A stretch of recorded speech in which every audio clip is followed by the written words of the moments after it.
Everyone, আমি অনেক সকালে আজকে ঘুম থেকে উঠেছি আর এখন আমি যাচ্ছি দক্ষিণেশ্বরে। আমি ট্রেনে করেই যাচ্ছি, এছাড়াও মেট্রো করেও এখান থেকে যাওয়া যায়। তো আমি ধরেছিলাম শিয়ালদা থেকে ডানকুনি লোকাল, আর ডানকুনি লোকাল থেকে নেমে যেদিকে ট্রেনটা যাচ্ছে সামনের দিকে সেদিকে সোজা হেঁটে গেলে ডান দিকে একটা ক্রসিংয়ের মতো জায়গা পড়বে, সেখান দিয়ে তো সেখান থেকে রাস্তাটা যেরমভাবে যাচ্ছে আমরা সেরমভাবে গেলেই একটা স্কাইওয়াক পাবো, আর স্কাইওয়াক ধরে মোটামুটি 7 থেকে 10 মিনিট হাঁটলেই দক্ষিণেশ্বর মন্দির এসে যাবে। এই মন্দিরটা রোজই খোলা থাকে। মন্দিরটা খোলে সকাল 6টায় আর বন্ধ হয় 12:30টায়, আর তারপরে আবার বিকেলের দিকে খোলে 3:30টায় আর বন্ধ হয় 7:30টায়। এই ক্রসিংটার কথাই আমি একটু আগে বললাম, এটা দিয়ে সোজা গেলে স্কাইওয়াকটা পাওয়া যাবে।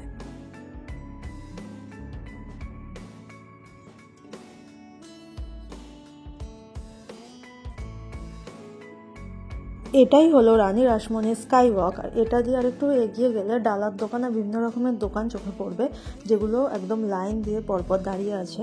চাইলে তোমরা এখান থেকেও ডালা কিনতে পারো, বা মন্দিরের সামনেও ডালার দোকান আছে সেখান থেকেও কিনতে পারো। এই যে এখানে ডালার দোকানগুলো, যেখানে 20 টাকা, 50 টাকা, 100 টাকা সব রকম দামেরই ডালা পাওয়া যাচ্ছে।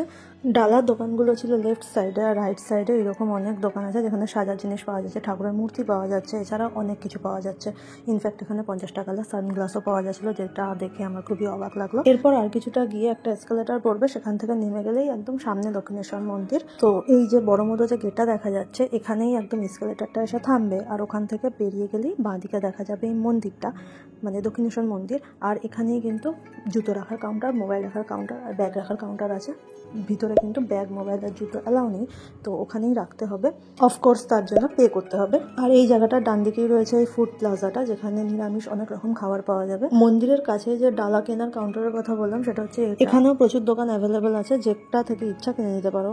তো এরপরে আমরা ঢুকে গেছিলাম পুজো দিতে, আর যেহেতু আমি শনিবার গেছিলাম তো বেশ ভিড় ছিল। তারপর পুজো দেওয়া হয়ে গেলে আমরা খেতে ঢুকেছিলাম ওই ফুড প্লাজাটায়। ওখানে অনেক রকম খাবারের অপশনই অ্যাভেলেবেল ছিল, লাইক ধোসা, ইডলি, দহিবড়া, লস্যি, রসগোল্লা, অনেক কিছু। তো তার মধ্যে আমি অর্ডার করেছিলাম কচুরি আর ছোলে ভাটুরে। তো এই দুটো ডিশই মোটামুটি টেস্ট ভালোই ছিল, আমার তো ভালোই লেগেছিল। আর তারপরে আমরা খেয়ে দিয়ে একটু আশেপাশটা ঘুরছিলাম।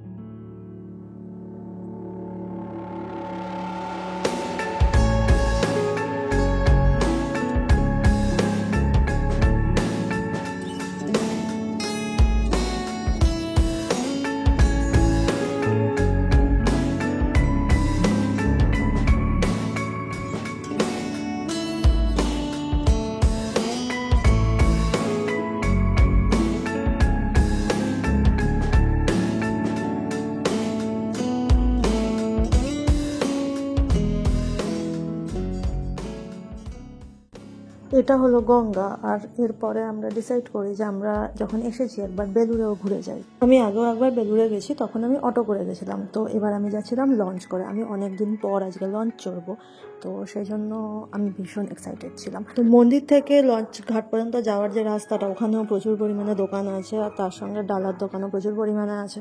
তো এই সব দেখতে দেখতেই আমরা লঞ্চের দিকে গেলাম। আর তারপরে লঞ্চের টিকিট নিয়েছিল 11 টাকা পার হেড।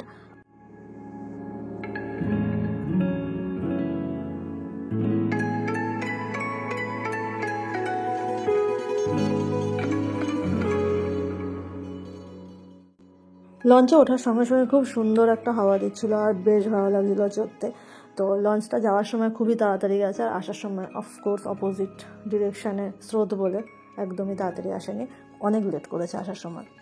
তো এবার আমি একটু বলি আমি বেলুড়ে কি এক্সপিরিয়েন্স করলাম। তো প্রথমে আমি যখন বেলুড়ে গেলাম তখন বাজে 11টা এরকম, আর সকালে বেলুড় বন্ধ হয় হচ্ছে 11:30টায়। তো ওটা বন্ধ হওয়ার টাইম হয়েছে। এরপর ওখানে যারা গার্ডে বা সিকিউরিটিতে ছিল তারা ক্রমান্বয়ে সিটি বাজিয়ে আর চিৎকার করে করে ফটো তুলবেন না, ফটো তুলবেন না। আই নো যে ফটো তোলাটা একমাত্র উদ্দেশ্য নয়, বাট যেইভাবে চিৎকার করছিল আমি হয়তো আর কাউকে প্রেফার করব না যে ওখানে যেতে বলা, আর আমি নিজেও হয়তো আর কোনোদিন যাবো না বেলুড়ে, কারণ আমার এক্সপিরিয়েন্স ইজ টু মাচ। আর ভিতরে বেলুড় মঠে যে একটা বড় মতো হল রুম রয়েছে তার ভিতরেও আমি ঢুকলাম, কিন্তু ওখানে অ্যাকচুয়ালি আমি কি দেখতে ঢুকেছিলাম আমি জানি না। শুধু প্রণামীর একটা ফোনপের এরকম কিছু স্ক্যানার লাগানো ছিল, আর ভিতরে কি দেখাচ্ছিল আমি জানি না। যেটা দেখাচ্ছিল সেটা অফকোর্স বন্ধ করা ছিল। তো আই ডোন্ট নো ওখানে আমি কী করতে গেছিলাম, আর হয়তো আমি কোনোদিন সত্যিই যাব না। তো এরপরে আবার আমি লঞ্চে করে ফিরে এলাম দক্ষিণেশ্বর ঘাটেই, আর তারপরে আমি ওই একই প্রসেসে ট্রেনে করে আর তারপরে আবার ট্রেনে করে বাড়ি ফিরলাম। তো এই হচ্ছে আমার পুরো দিন আমার খুবই ভালো কেটেছে, এক্সেপ্ট বেলুড় মঠে যাওয়া। Hope you like this video, and আবার দেখা হবে নেক্সট কোনো ভিডিওতে। আর ততক্ষণের জন্য বাই।